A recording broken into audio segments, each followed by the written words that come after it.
آج اگر حکومت پوچھ لیتی ہے کہ یہ مال کہاں سے آیا، یہ بلیک منی ہے یا وائٹ منی، تو لوگوں کو جان کے لالے پڑ جاتے ہیں، اور پھر ساری رات جو ہے وہ ٹیبل پہ وکیل بھی بیٹھا ہوتا ہے کہ کسی طرح سے ہم اس مشکل سے نکل جائیں اور ثابت کریں کہ یہ مال ہمارا کمایا ہوا ہے۔ یار حکومت پوچھ لے تو راتوں کی نیند اڑ جاتی ہے جب رب نے پوچھ لیا، اور وہ پوچھے گا، قدم ہٹنے نہیں دے گا، وہ پوچھے گا من این اکتسبہ، کہاں سے کمایا۔ بہت سارے لوگ ہیں جو مال کماتے ہوئے اس کو بھول جاتے ہیں کہ ہم مال کیسے کما رہے ہیں۔ فرمایا کہ میری امت پہ ایک ایسا زمانہ آئے گا کہ لوگ اس بات کو فراموش کر دیں گے کہ جو ان کے پاس مال آ رہا ہے وہ حلال ذریعے سے آ رہا ہے یا حرام ذریعے سے آ رہا ہے۔ مال کی محبت اس قدر غالب ہو جائے گی کہ حلت اور حرمت اٹھ جائے گی، اور جب کوئی شخص اس مقام پہ پہنچ جاتا ہے، طمع اس قدر بڑھ جائے، پھر سمجھو کہ اس نے قیامت کے دن اللہ کے حضور سخت شرمندگی کا اہتمام کر لیا ہے، سخت رسوا ہوگا اس دن۔ تو ہر صورت کے اندر وہ ذرائع اختیار ہمیں کرنے ہوں گے جو حلال ہیں۔ علماء نے لکھا ہے کہ اگر رزق پاک نہیں ہے تو نیک لوگوں کی دعاؤں سے بھی حصہ نکال دیا جاتا ہے، یعنی ایک تو اس کی اپنی دعا قبول نہیں ہوگی، دوسرا نیک لوگ جو دعائیں مانگتے ہیں، اللہ پوری امت پہ رحم کر، پوری امت کی خیر فرما،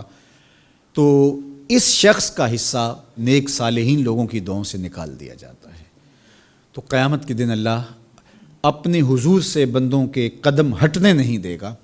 جب تک یہ سوال نہیں پوچھ لے گا کہ تم نے رزق کمایا کہاں سے۔ اور پھر دوسرا سوال ہوگا کہ وفیما انفقہ، اس کو خرچ کہاں کیا۔ عمومی طور پہ ہم اس پہ تو زور دے دیتے ہیں کہ مال حلال ذریعے سے کمانا چاہیے، کسی سے زیادتی نہیں کرنی چاہیے، جھوٹی قسم سے مال نہیں کمانا چاہیے، کسی کو دھوکہ دے کے مال نہیں کمانا چاہیے، مال کمانے کے ذرائع اچھے ہونے چاہیے، یہ اس پر تو ہم توجہ دیتے ہیں۔ لیکن سوال یہ بھی ہوگا کہ صرف یہ مسئلہ نہیں ہے کہ تم نے کمایا کیسے، یہ بھی مسئلہ ہے کہ تم نے مال کو خرچ کہاں کیا، مصرف کیا تھے اس کے، فضول خرچی میں، اسراف میں تو وہ مال حلال کی کمائی تم نے ضائع تو نہیں کر دی۔ ہمارے مالک نے تو ہمیں جو مال ہے اس کو بے وقوف لوگوں کے ہاتھوں میں دینے سے منع کیا ہے۔ بچے ہیں جو مال کے مصرف کو نہیں جانتے، اس طرح گھر کی وہ خواتین جو مال کے مصرف کو اچھی طرح نہیں سمجھتی اور فضول خرچی کرتی ہیں، تو شوہر کی ذمہ داری ہے کہ وہ اخراجات کنٹرول کرے۔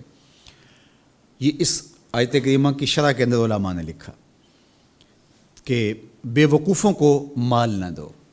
چونکہ وہ اگر غلط جگہ پہ خرچ کریں گے جہاں خرچ نہیں کرنا چاہیے تھا تو اس کا حساب آپ کو دینا پڑے گا۔ تو مال کو خود بھی ایسی جگہ پہ خرچ نہ کریں، اور مال کا امین ان کو نہ بنائیں جو ایسی جگہ پہ خرچ کریں جو اس کا مصرف نہیں ہے۔ تو جو مال فضول خرچی میں اڑا دے تو اس سے بھی پوچھا جائے گا، اور جو حرام میں لگائے، سراسر حرام میں لگائے، اس مال سے عیش و عشرت کرے، اس مال سے رشوت دے کے کسی کا حق چھینے،